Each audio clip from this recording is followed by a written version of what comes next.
आप सभी का स्वागत है दोस्तों फ्लाइबल वीज़ा इमिग्रेशन में। मेरा नाम केल्विन चौहान है और I am a formal employer of this company. और मैं पहले शुक्रिया अदा करना चाहूँगा मिस्टर राहुल पटेल का, जिन्होंने मेरे को ये अपॉर्चुनिटी दी है कि ये प्रोग्राम मैं आप तक ला कर दूँ। तो प्रोग्राम की बात करते हैं तो बहुत सी कंट्रीज़ है जो रेसिडेंसी प्रोवाइड करती है, कुछ अमाउंट यू हैव टू पे और आपको रेसिडेंसी परमिट मिल जाती है। तो ऐसे ही एक कंट्री के लिए हम वीडियो ला रहे हैं और ऐसे ही हम एक पूरी सीरीज़ बना रहे हैं जो इन्वेस्टर और ऐसे ही रेसिडेंसी परमिट आपको ऑफर करेगी, उसकी डिटेल्स हम आप तक ला के रखेंगे। और रेसिडेंसी परमिट की बात करें तो आज हम बात करने वाले हैं माल्टा की। माल्टा में रेसिडेंसी परमिट के 2 प्रोग्राम्स हैं। जो पहला प्रोग्राम है माल्टा रेसिडेंसी परमिट का, जो पहला प्रोग्राम है वो उसे बोलते हैं MRVP प्रोग्राम। जो MRVP प्रोग्राम है माल्टा रेसिडेंसी वीज़ा प्रोग्राम, ओके। और जो दूसरा प्रोग्राम है वो है the global residency permit, okay. तो दोनों ही प्रोग्राम है बहुत ही डिफरेंट है अपने आप में। और जो पहला प्रोग्राम मैंने बताया जैसे कि Malta visa programme, residency visa programme, उसमें जो पहला की पॉइंट है उसमें ये है कि आप अपने फैमिली के साथ रेसिडेंसी परमिट ग्रांट हो सकती है आपको।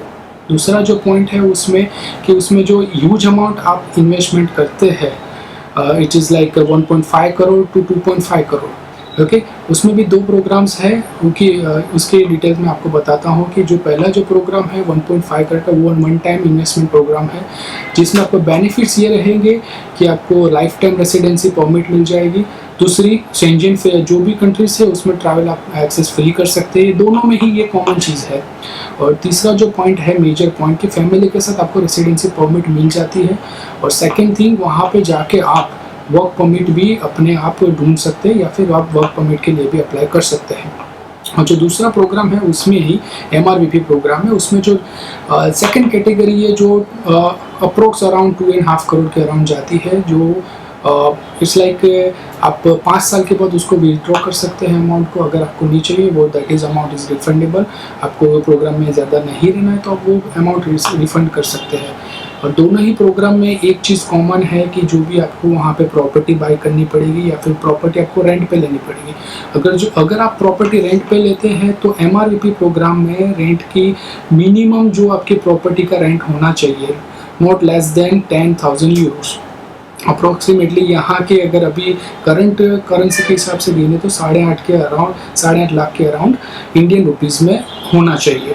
और जो दूसरा जो प्रोग्राम मैंने बताया कि जो GRP प्रोग्राम है ग्लोबल रेसिडेंसी परमिट प्रोग्राम, उसमें थोड़ा सा अपने को मिलता है कि आप around 8,750 Euros not less than 8,750 Euros तक आपका लीज ले सकते हैं। और वही प्रोग्राम में अगर मैं बात करूँ डिटेल में तो दोनों ही प्रोग्राम बहुत ही डिफरेंट है।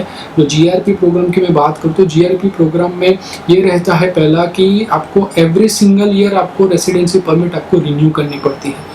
सेकेंड थिंग, वो रिन्यू के अंदर भी आपको जो लीज पे जो आप घर लेते हैं, अपार्टमेंट लेते हैं, व्हाट्सएवर जो भी लेते हैं, या फिर अगर आपका बजट है तो आप अपार्टमेंट या फिर कोई भी रेसिडेंसी वहाँ पे खरीद सकते हैं, तो वो आपको एनुअली चार्ज में नहीं आएगा। अगर एनुअली चार्ज अगर गिने अपने 8,750 और ये जो हर साल अपने को रेसिडेंसी परमिट रिन्यू करवाना रहता है तो दोनों का गिने तो अप्रोक्स 24,000 यूरोज आपको every year you have to pay in this program. और जो मैंने MRVP प्रोग्राम बताया that is one shot program, you have to invest one time और आपको रेसिडेंसी परमिट मिल जाएगी। लेकिन दोनों ही केस में आपको रेसिडेंसी परमिट का जो सर्टिफिकेट है वो लाइफ टाइम मिलेगा। और माल्टा ही ऐसी एक कंट्री है जो ये सर्टिफिकेट प्रोवाइड करती है to the entire European countries. So जो भी आपके अंदर जो भी इंटरेस्टेड पर्सन है और जो भी ये प्रोग्राम में जाना चाहते हैं, हमारी जो कंसर्न टीम है वो रेडी है इस प्रोग्राम के लिए। जो इमिग्रेशन लॉयर्स है जो वहाँ की माल्टा गवर्नमेंट से हमने टाइप किया हुआ है, वो सारी डिटेल हम आपको देंगे। जो भी इंटरेस्टेड पर्सन है वो प्लीज़ हमको यहाँ पे टैग जो भी दिखाए गए कॉन्टैक्ट नंबर पे डिटेल्स पे आप अपने मैसेज छोड़ सकते हैं या फिर हमको डायरेक्टली कॉन्टैक्ट कर सकते हैं। और दोनों ही चीज़ में ये एक फ़ायदा यही रहता है कि रेसिडेंसी परमिट आपको डायरेक्टली मिल जाती है।